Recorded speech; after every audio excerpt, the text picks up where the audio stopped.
Salmo 17. Título e assunto: Uma oração de Davi. Davi não teria sido um homem segundo o coração de Deus se não tivesse sido um homem de oração. Ele foi um mestre na sagrada arte da súplica. Recorreu à oração em todos os momentos de necessidade, como um piloto se apressa ao porto na pressão da tempestade. Temos nessa canção queixosa um apelo ao céu sobre as perseguições na terra. Charles Haddon Spurgeon. Ainda que os outros salmos contenham diversas orações misturadas a outras questões, este é uma súplica como um todo. Venerable Bede, um monge inglês. Divisões, não há linhas claras ou demarcações entre as partes, mas nós preferimos a divisão adotada pelo velho e precioso comentador David Dickson. Nos versículos 1 a 4, Davi almeja justiça na controvérsia entre ele e seus opressores. Nos versículos 5 e 6, ele pede graça ao Senhor para agir corretamente, ainda sob tribulação. Nos versículos 7 a 12, ele busca proteção de seus inimigos, a quem ele descreve detalhadamente. E nos versículos 13 e 14, pleiteia que todos eles sejam frustrados, fechando o todo com a profunda confiança de que tudo certamente acabará bem. Charles Haddon Spurgeon. Versículo 1.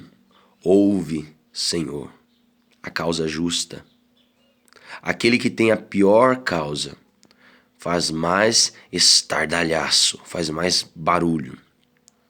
Consequentemente, a alma oprimida fica apreensiva com a hipótese de que sua voz possa ser afogada e, portanto, implora neste versículo nada menos que 3 vezes para que seja ouvida. Há mais medo de que nós não ouçamos o Senhor do que de que o Senhor não nos ouça. Charles Haddon Spurgeon. Atende ao meu clamor, um clamor verdadeiramente sincero, amargo e lastimoso, quase derrete uma rocha. Não pode haver medo de que ele não prevaleça diante de nosso Pai Celestial. Se nossa oração deve, como o choro do bebê, ser mais natural do que inteligente e mais confiante do que elegante, será nada menos que eloquente para Deus. Há grande poder no choro de uma criança para persuadir o coração de um pai. Charles Haddon Spurgeon. Dá ouvidos à minha oração. A reduplicação aqui utilizada não é surpetição nem tautologia, mas é como o golpe repetido de um martelo atingindo o mesmo prego para fixá-lo mais eficazmente, ou o contínuo bater de um pedinte ao portão a quem não se pode negar uma esmola. Charles Haddon Spurgeon. Esta petição repetida 3 vezes indica um grande poder de sentimento e muitas lágrimas, porque a ação do impiedoso verdadeiramente angustia e aflige o homem espiritual mais do que seu poder e sua violência, pois podemos reconhecer a força e a violência abertas, e quando vemos este perigo, podemos de alguma forma nos guardar deles. Martinho Lutero. Que procede de lábios não fraudulentos. Aquele que frauda e bajula deverá tentar fazê-lo com um tolo como ele mesmo é, pois enganar aquele que tudo vê é tão impossível como tomar a lua em uma rede ou guiar o sol a uma armadilha. Aquele que deseja enganar Deus já está brutalmente enganado. Nossa sinceridade em oração não tem mérito em si mesma, assim como a sinceridade de um mendigo nas ruas. Mas ao mesmo tempo o Senhor a considera por meio de Jesus e não mais se recusará a ouvir a um requerente honesto e fervoroso. Charles Haddon Spurgeon. Existe de fato isto que chamamos de lábios fraudulentos, uma contradição entre o coração e a língua, um clamor na voz e zombaria na terra. Stephen Charnock. É observável que a águia plana nas alturas, com pouca intenção de voar ao céu, mas sim de obter sua presa, e assim o é, com muitos que, com grande devoção aparente, elevam os olhos ao céu, mas o fazem somente para realizar com mais facilidade, segurança e aplausos seus planos perversos e condenáveis aqui na terra. Estes, por fora, são catos, por dentro, neros. Ouça-os. Não há homem melhor. Sonde-os e tente-os. Não há homem pior. Eles têm a voz de Jacó, mas as mãos de Esaú. Eles professam como santos, mas praticam como demônios. Têm suas longas rezas, mas orações curtas. São como jarros farmacêuticos. Por fora, têm a função de conservar, mas por dentro estão repletos de veneno letal. Santidade falsa é sua túnica para todo tipo de crime. Peter Bates. Em Things New and Old, as novas e velhas coisas, de Spencer. Versículo 2. Baixe de tua presença o julgamento a meu respeito. Tendo Jesus como nossa justiça completa e plenamente gloriosa, não precisamos temer ainda que o dia do julgamento comece imediatamente e o inferno abre sua boca sobre nossos pés. Podemos provar alegremente a verdade da santa vanglória dos compositores de hino. Com ousadia me colocarei naquele grande dia, pois quem me acusará? Por teu sangue absolvido sou, de tremendos pecados, maldição e vergonha. Charles Haddon Spurgeon. Versículo 3, 4 e 5. Onde a graça verdadeira há ódio por todo pecado. Stephen Charnock. Versículo 3. Sondas-me o coração. Iniquidade nenhuma encontras em mim. Certamente, o salmista não pretende expressar algo hipócrita ou perverso no sentido em que seus detratores o acusavam. Pois se o Senhor coloca o melhor de seu povo no candinho, as impurezas seriam uma visão temerosa e fariam a penitência. Abrir suas comportas amplamente e avaliadores rapidamente detectam a presença de ligas metálicas, e quando o chefe de todos os avaliadores finalmente disser de nós que nada encontrou, será, de fato, um momento glorioso. São irrepreensíveis diante do trono de Deus, Almeida Revista Fiel. Até mesmo aqui, vistos no cabeça de nossa aliança, o Senhor não vê pecado em Jacó nem perversidade em Israel. Até mesmo o olhar da onisciência, olhar que tudo vê, não enxerga falhas, onde o grande substituto tudo cobre com beleza e perfeição. A minha boca não transgride. O número de doenças da língua é tão grande quanto todas as outras doenças do homem se contadas juntas, e são mais antigas. É necessário mais do que um propósito para manter este hábil agressor em seu aspecto pertinente. Este hábil agressor em seu aspecto pertinente. Domar leões e encantar serpentes não podem ser mencionados da mesma forma que o domar da língua, pois a língua nenhum homem pode domar. Davi desejava, em todos os aspectos, sintonizar seus lábios à doce e simples canção da verdade. Não obstante tudo isto, Davi foi difamado, como se para nos mostrar que a inocência mais pura será enlameada pela malícia. Não há nascer do sol sem uma sombra, nem uma fruta madura que não seja bicada por pássaros. Charles Haddon Spurgeon. Versículo 4. Quanto às ações dos homens pela palavra dos teus lábios, eu me tenho guardado dos caminhos do violento. Isso precisa atribuir à boa palavra de Deus. É ela que consulto e por ela sou guardado destes caminhos imundos, para que os quais outros, que não fazem uso da palavra para defender-se, são carregados por Satanás, o destruidor. Podemos ir contra o pecado e Satanás com arma melhor do que a arma que Cristo utilizou para derrotar o tentador.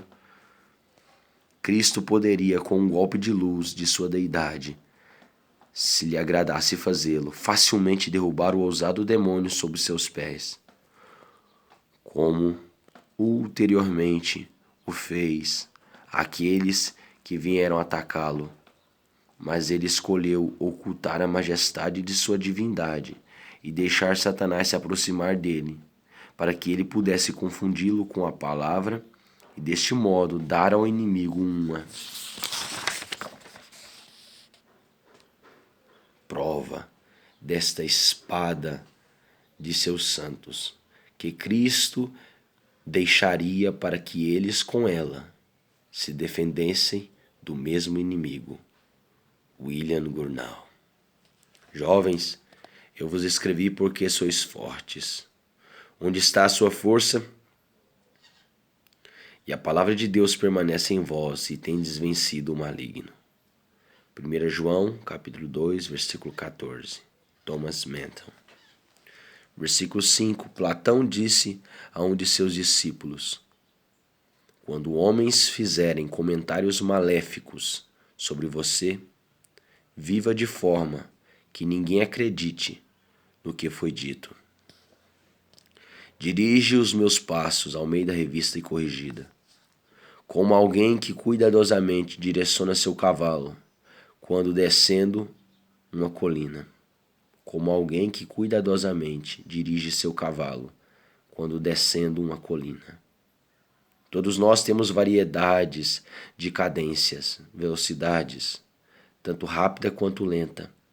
E a estrada longa nunca o é de um modo apenas.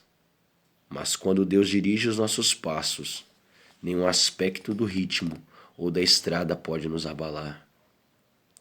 Nos teus caminhos, ao meio da revista e corrigida.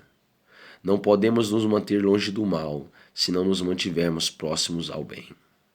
Os meus pés não resvalaram. Sim, a estrada é boa, mas nossos pés são maus e, portanto, escorregam até mesmo do caminho do rei. Pode-se tropeçar em uma ordenança assim como em uma tentação. Charles Haddon Spurgeon. Essa foi a oração de Beza, em que seja também a nossa. Senhor, aperfeiçoe o que começaste em mim, que eu não sofra naufrágio quando tão perto do porto. Thomas Watson. Versículo 6. Eu te invoco, ó Deus, pois tu me respondes.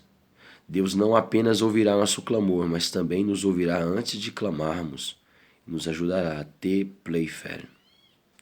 Clamei a ti anteriormente, portanto, Senhor, ouça-me agora.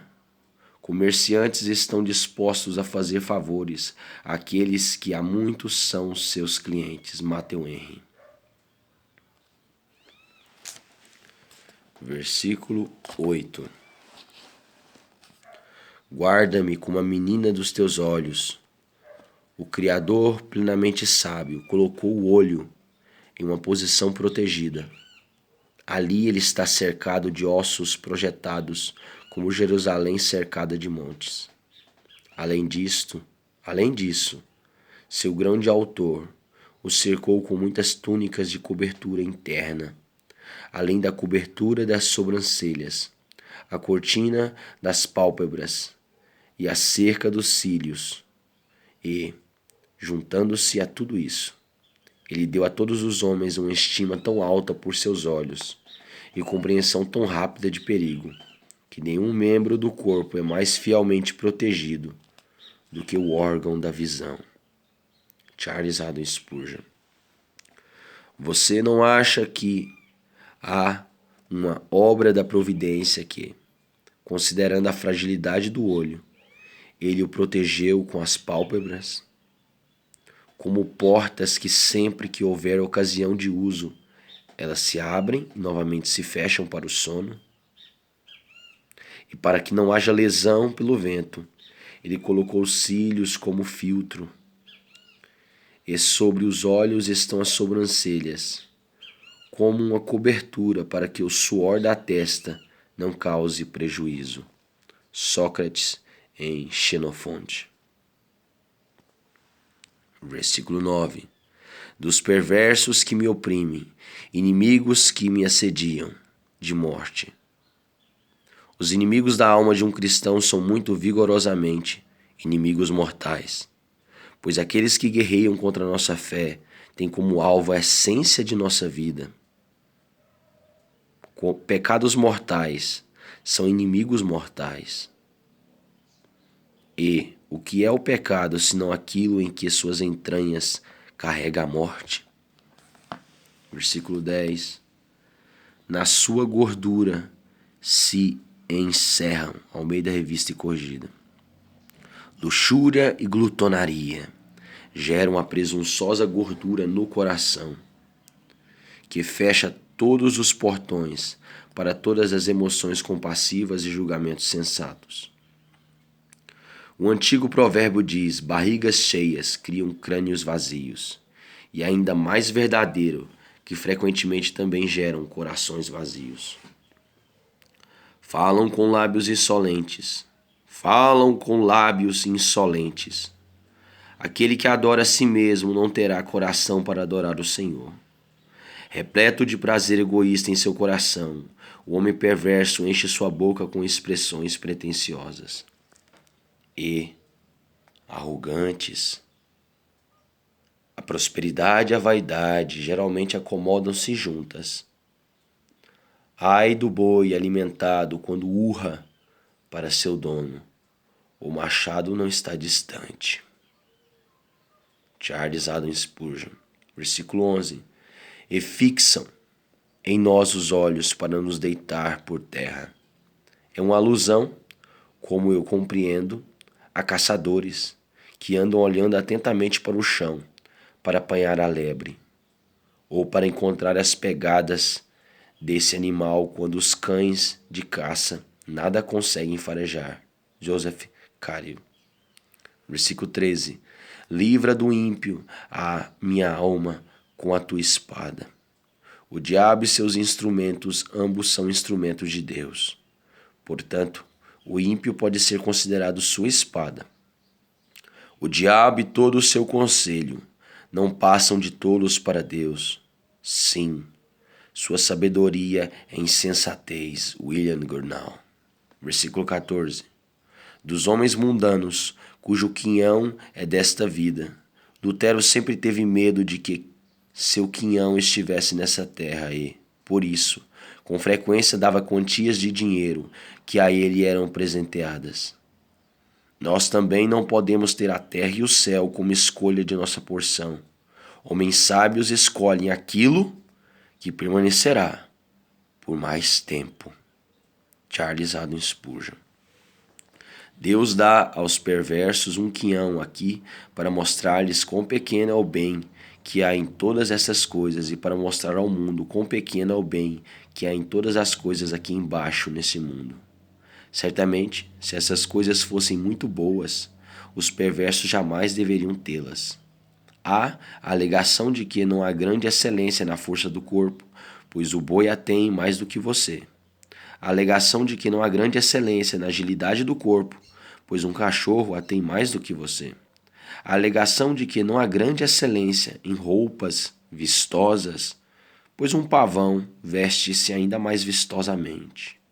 A alegação de que não há grande excelência em ouro ou prata, pois os indígenas que não conhecem Deus os têm em maior quantidade do que você.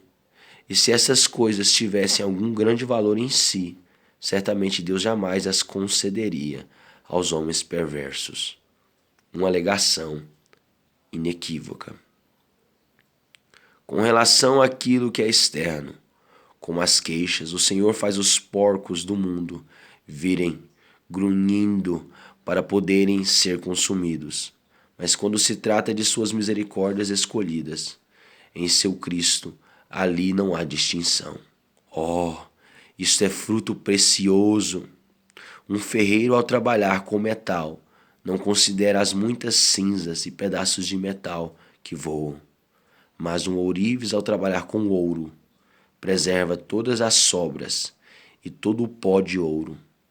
E um lapidário certamente preservará todo o bocado das pedras preciosas com as quais trabalha.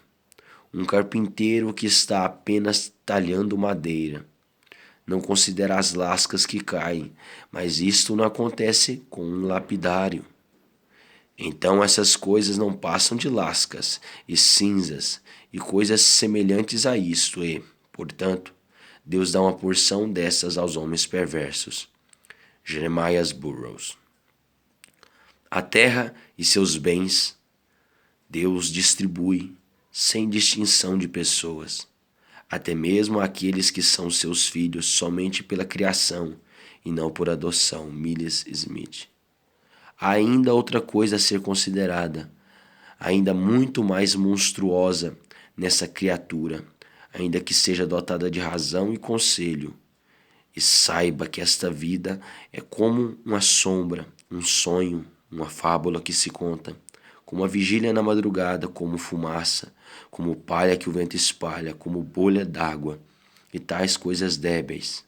Além de saber que a vida duradoura, a vida vindoura, não terá fim.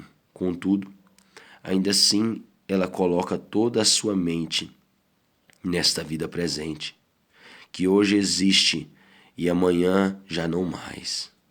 Mas com relação à vida que é eterna, nada faz além de sobre ela pensar. Não sendo essa criatura um monstro, não sei o que pode ser chamado de monstruoso. Thomas Team. O que os homens perversos possuem deste mundo é tudo o que podem esperar ter. Porque resistiríamos suas bolsas cheias ou títulos formidáveis? Isto é seu quinhão completo. Eles recebem agora suas boas coisas.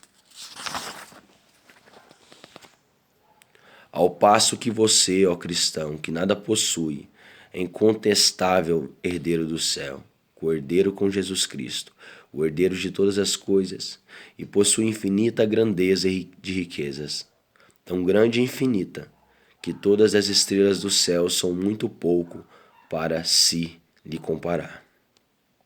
Você não tem motivo para reclamar por ser mantido com pouco, pois tudo que Deus tem é seu, seja prosperidade ou adversidade, vida ou morte, tudo é seu. O que Deus dá é para seu consolo, o que Ele nega ou retira é para sua prova. É para o aumento dessas graças que são muito mais graciosas do que qualquer prazer temporário. Se, por ver homens perversos e impiedosos nadando em riquezas e conforto, enquanto você é forçado a lutar contra as inconveniências e dificuldades de um patrimônio escasso, e ao contemplar isto, aprender sobre o santo contentamento e o descanso com o mundo, e o descaso e o desprezo com o mundo, creia, Deus nisto lhe concedeu mais do que tivesse dado o mundo inteiro. Ezequiel Hopkins. Um mestre ou senhor paga a seus servos seus salários, ao mesmo tempo que, ao seu filho menor de idade, concede apenas parte de sua porção, para que ele aprenda a depender de seu pai para ter sua herança. Certamente, muitos já estão prontos para argumentar. Se Deus não me amasse, Ele não me daria uma porção como esta no mundo. Não se engane com relação a uma questão de tão grande importância, pois, pensando assim, você poderia dizer também que Deus amava Judas, pois ele tinha um saco de moedas de prata, ou homem rico, que era tão bem-sucedido, mas que estão agora urrando no inferno. John Frost. Cujo ventre enche do teu tesouro oculto, Almeida Revista e Corrigida. Um homem generoso não nega ossos aos cachorros. E nosso Deus generoso, dá até a seus inimigos o suficiente para supri-los. Mas estes ainda são tão incoerentes a ponto de nunca estarem satisfeitos. Ouro e prata que ficam trancafiados nos cofres secretos da terra são dados generosamente aos perversos e eles, portanto, rolam em todos os tipos de deleites carnais. Charles Haddon Spurgeon. Os homens perversos podem ter a terra e sua plenitude, tudo o que é terreno. Seus ventres são fartos pelo próprio Deus, com os tesouros ocultos. Joseph Craig. Somente os corações dos santos são fartos com o maná oculto, mas o ventre dos perversos está cheio com os tesouros ocultos, ou seja, com essas coisas boas e delicadas que estão virtualmente escondidas e, de fato, brotam das entranhas da terra. Joseph Caio. Seus filhos estão fartos, Almeida Revista Corrigida. Segurança, seus filhos estão fartos. O significado óbvio é que eles têm o suficiente para si e para os seus filhos. Versículo 15. Eu, porém, na justiça contemplarei a tua face. Quando acordar, eu me satisfarei com a tua semelhança. Vislumbres de glória são o que os bons homens têm aqui embaixo para saciar sua fome sagrada. Mas o banquete completo os espera nos altos céus. Comparadas à profunda, inefável e eterna plenitude de deleite, as alegrias dos mundanos são como vagalumes comparados ao sol, ou a gota de um balde comparada ao oceano. Charles Haddon Spurgeon. Agora o andaime é mantido ao redor dos homens, ainda que há muito se tenha começado o trabalho de pintura. E uma revelação impressionante ocorrerá quando Deus tirar o andaime e revelar aquilo que eles têm feito. O seu retrato e o meu estão sendo pintados, e Deus, com pinceladas e autoridade magníficas, está trabalhando de modo a atingirmos o seu ideal. Muito além daquilo que você faz por si mesmo, Deus está trabalhando para torná-lo semelhante a Ele. E a impactante declaração é que quando estiver diante de Deus e vir o que Ele vinha fazendo por você, ficará satisfeito. Oh, essa palavra que tem perambulado sozinha e sem habitação desde o início do mundo, quando a manhã e as estrelas juntas cantarem de alegria.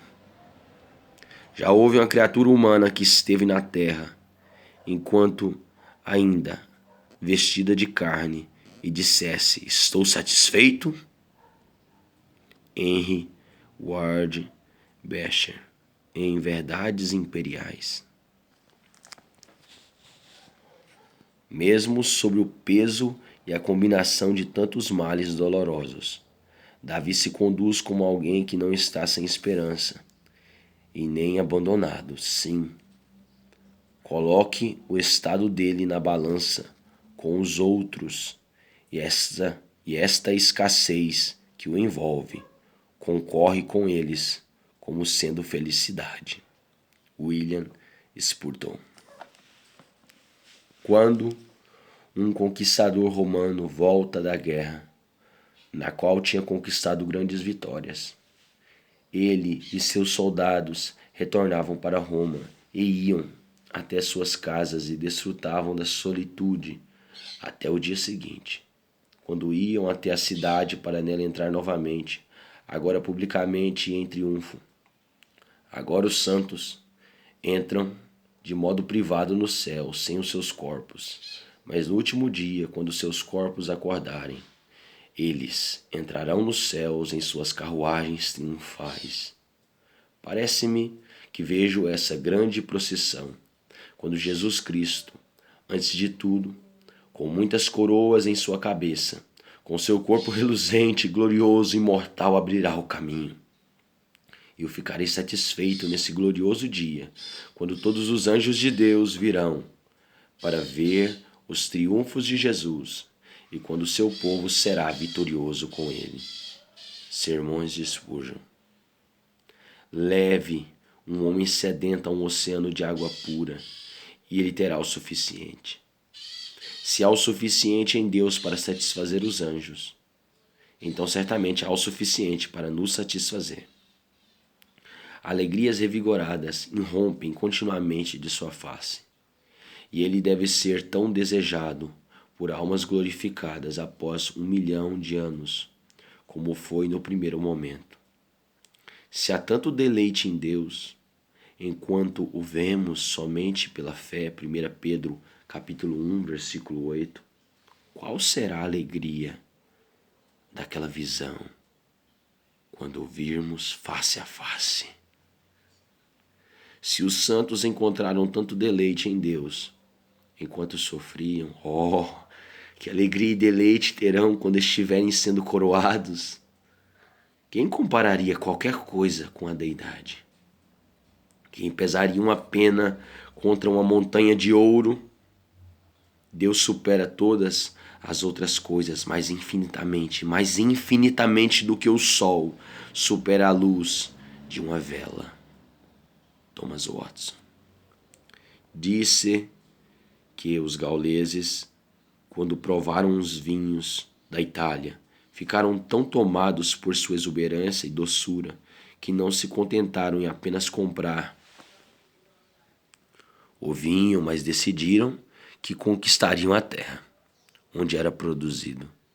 Logo, a alma sincera pensa não ser suficiente receber um pouco, de vez em quando, da graça e do consolo do céu, interagindo comercialmente à distância com Deus em suas ordenanças aqui na terra, mas projeta e intervém na conquista da Terra Santa, lugar bendito de onde tais bens vêm, para que possa beber o vinho daquele reino estando ainda neste reino. William Gurnall. Há um significado tríplice neste versículo. Primeiro, os santos se deleitarão grandemente no estado glorioso em que ressuscitarem. Segundo, eles se deleitarão grandemente em Jesus, em quem e por quem a ressurreição e a imortalidade são trazidas à luz. E terceiro, eles se deleitarão, se alegrarão, regozijarão grandemente ao contemplar o bendito e harmonioso semblante de Jeová, o Pai, a quem os olhos da carne não podem ver. Benjamin Weiss.